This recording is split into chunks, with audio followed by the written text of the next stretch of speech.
গীবত কেন হারাম? গীবত আল্লাহর নিকট অপছন্দনীয় কাজ। গীবত একটি কবিরা গুনাহ। এটি মানুষের সম্মান নষ্ট করে। গীবত ভ্রাতৃত্ববোধ নষ্ট করে, মানুষের মনে কষ্ট দেয়, সমাজে অশান্তি সৃষ্টি করে, হিংসা ও বিদ্বেষ বাড়ায়, পারিবারিক সম্পর্ক নষ্ট করে, বন্ধুদের মধ্যে দূরত্ব সৃষ্টি করে। গীবত মুনাফিকের স্বভাবের সঙ্গে সাদৃশ্যপূর্ণ।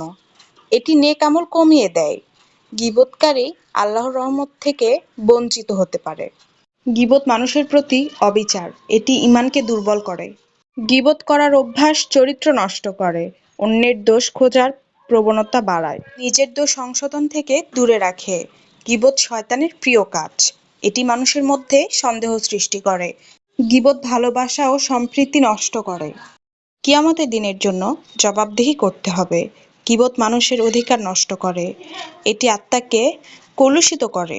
গীবত থেকে তওবা না করলে শাস্তির কারণ হতে পারে। গীবত থেকে বেঁচে থাকা একজন প্রকৃত মুমিনের পরিচয়। উপসংহার: গীবত একটি ভয়াবহ গুনাহ। তাই আমাদের উচিত জিহ্বাকে সংযত রাখা, অন্যের দোষ আলোচনা না করা এবং সবসময় ভালো কথা বলা।